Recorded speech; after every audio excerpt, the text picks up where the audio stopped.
All right, hey guys, welcome to another edition of AJ's Green Thumb. Today, we're doing something that's a little unconventional. We're planting bulbs at the end of January. And tomorrow, we're forecasted to get a huge snowstorm. Roughly 3 to 6 inches of snow tomorrow. So I'm gonna hurry up and slam these bulbs in. They are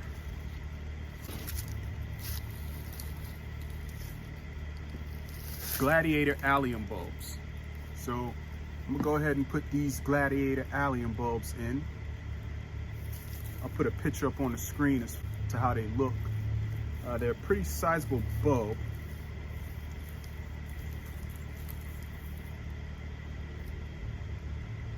And they've already started sprouting just a tad, but they're not squishy and they're not dry. So they're still solid and compact. So I'm gonna go ahead and take advantage of that, slam them in. First things first, I'm gonna go ahead and inventory all of them and see which ones are viable. This one's good, it's not squishy. And so anytime you get a sack of bulbs, this is what you need to do anyway. You need to run through them and determine which ones pass the test to be buried. This one right here is kind of marginal. It just looks funny. So I'll put that over here. This one here is okay.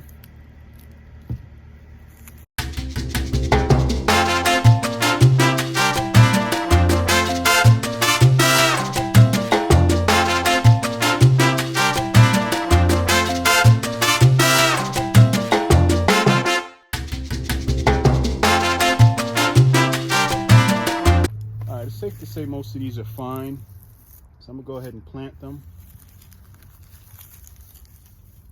This one right here is questionable. We won't look at that. It has a hole, so definitely won't be planting that.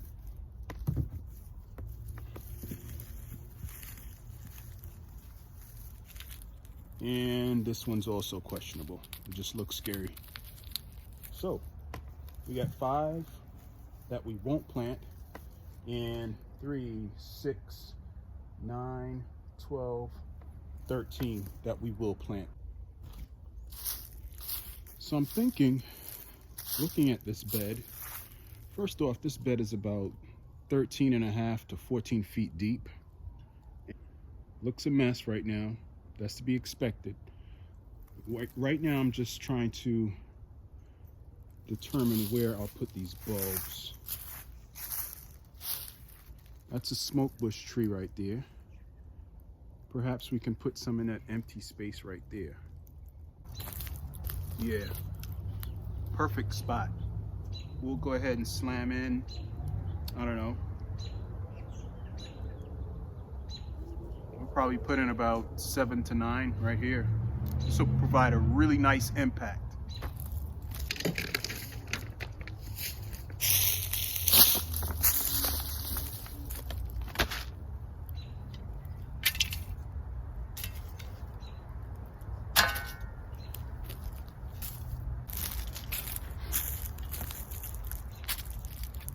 All right, so I got my tools and my supplies for this task.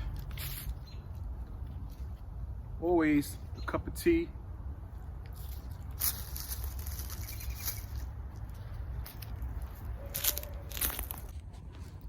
So the tools I got, a drill, a power drill with an auger bit, a long pointy tipped spade, bulb tone, an extra battery, of course, markers so that I don't accidentally dig them up later, and obviously the bulbs. So let's get to planting. You know what it really is? Us gardeners just need an excuse to come outside and play. At the end of the day, that's all it is.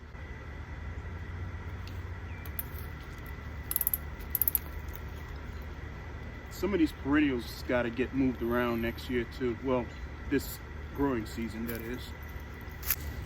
All right, so we'll start from the back and work our way forward.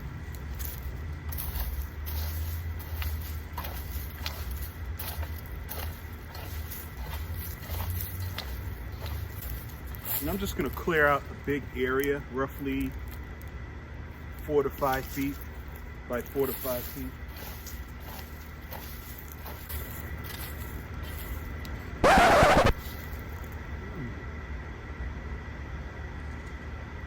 What have I yanked up over here? This might be some Liatris bulbs or Liatris corms. So I'll be sure to replant those. Whoops.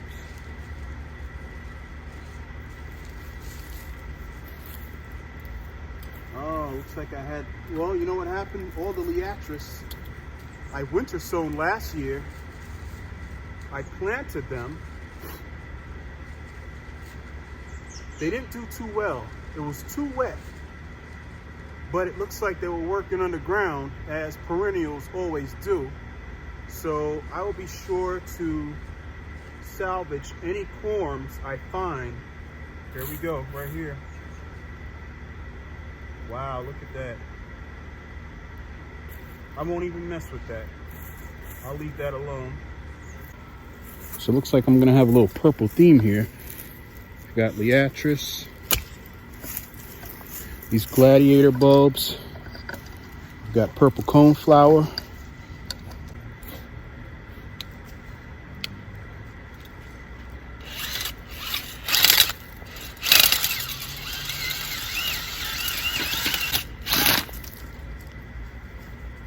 So these bulbs, they're really big. They want to go down about 8 inches.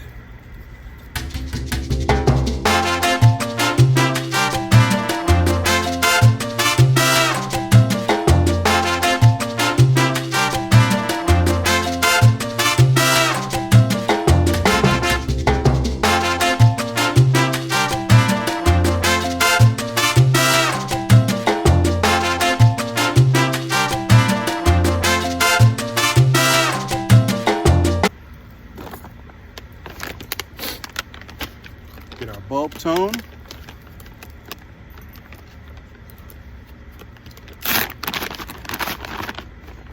Now, the jury's kind of out with the bulb tone. So the important thing to understand about bulb fertilizers is when to apply it, okay? Now, a bulb, a healthy bulb that is supposed to contain everything it needs to perform during the flowering season. Now, the fact that I'm planting these a little later, I want to go ahead and add a little bit of bulb tone just so that when they do wake up, they'll get that extra oomph, that extra boost. So that's my reasoning for adding bulb tone as I'm planting these.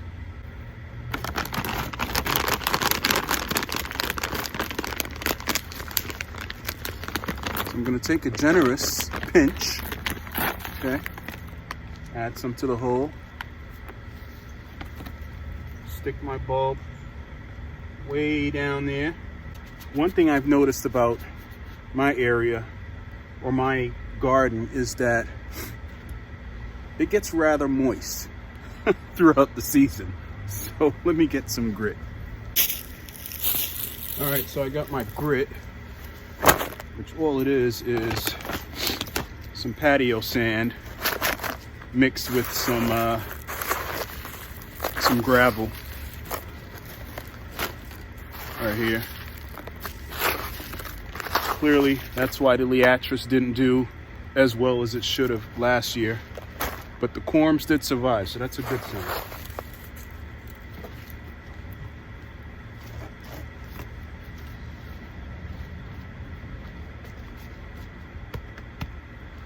All right, this one, I have a feeling that these will be successful this coming growing season.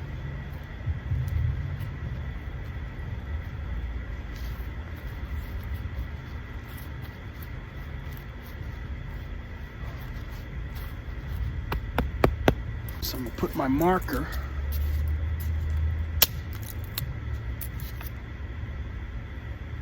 right here. And shucks, there goes another Liatris right here. Oh man. I think the other one is roughly around here somewhere. All right, you live and you learn. So this Liatris, I'll just go ahead and put a little bit of sand and bulb tone around it.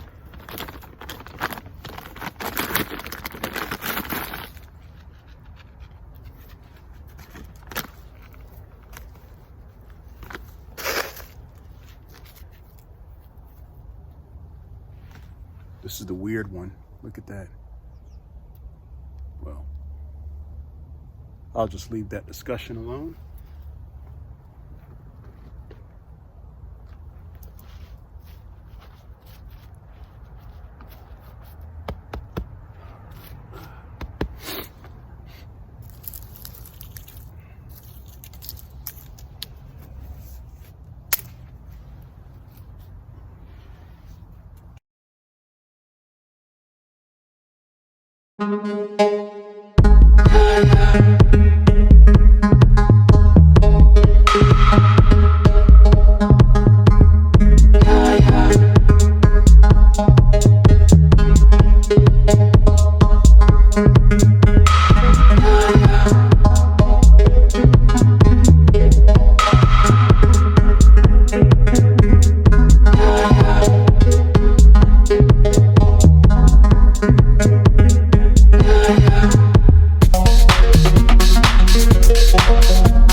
One thing I've come to learn about bulbs is you can plant them on their sides if you're uncertain as to what is top or bottom, okay?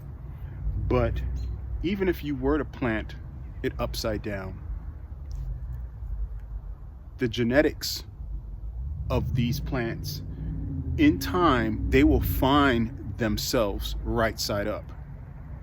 So, you know, if you're a novice at planting bulbs and you're not too sure, just go ahead and plant the bulbs at the correct depth.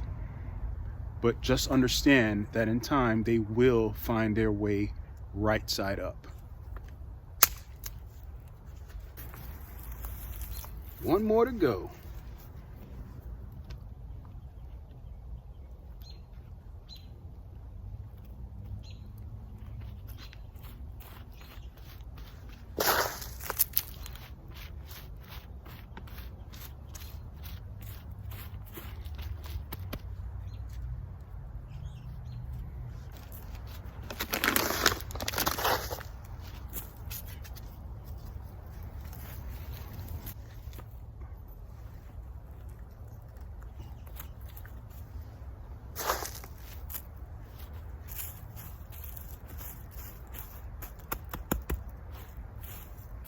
All right, so let's get these little Liatris corms in and patch this area back up.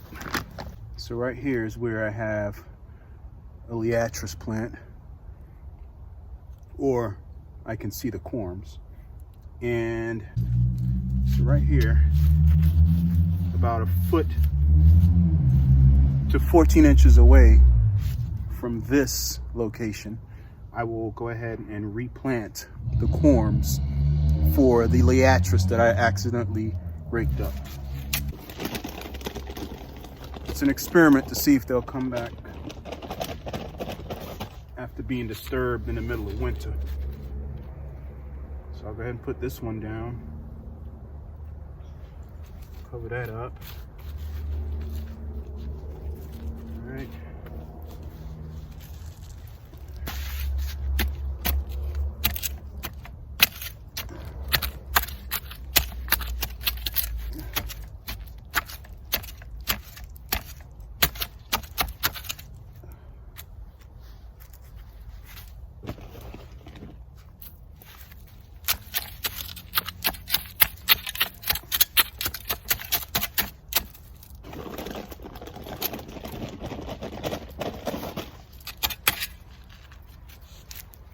Put some bulb tone in there. Throw the biggest one in there. Actually, you know what? They're tangled up, so we're just gonna put both of them in there. Root side down. Hope you guys can see that. Maybe see how deep these holes are.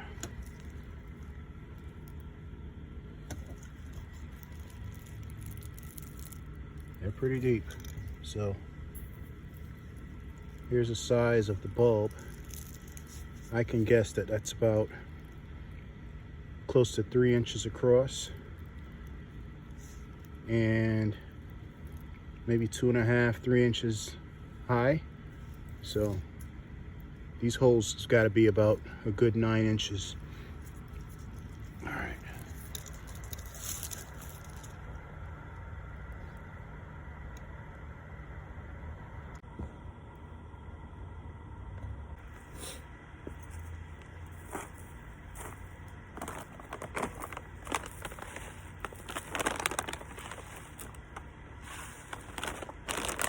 So we're just going to go ahead and kind of do an assembly line fashion here. And just go ahead and put in all my bulb tone in the holes.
I have another corm that I just found, I just discovered was disturbed. So I have to relocate it right here where my finger is pointing because it's too close to this butterfly weed.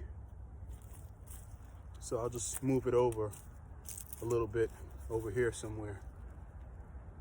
Wow. Totally forgot what I had, where I had it. So we'll stick this one right over here, give it a new home. Right over here, right beside this, smoke bush tree.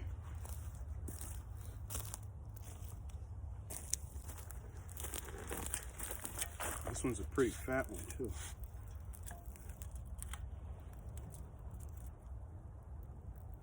I mean, look at it.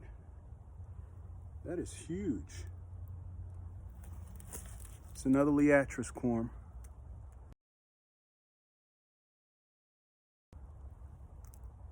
Common name is gay feather. So we'll put it over here. And there's another one.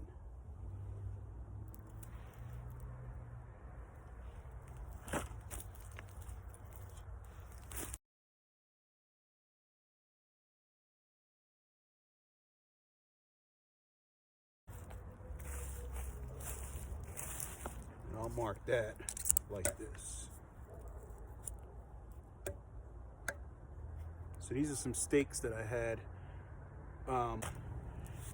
I put these stakes on the purple smoke bush tree that I got at Lowe's or Home Depot, one of the two. And when I purchased it, it was a clearance plant. I think I got it for like $10 or something. It was so wound, it was wound so tight that when I brought it home and planted it, I had to train it to open back up. So that's why I had all these stakes available sitting around here, which I feel. All right, guys, that's it. That's the end of this episode of AJ's Green Thumb.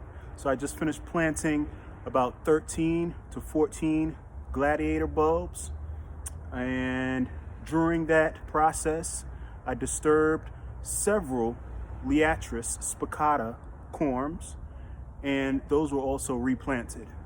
So I hope you guys learned a thing or two, and through my trials and errors, and I hope to see you on the next episode. Take care.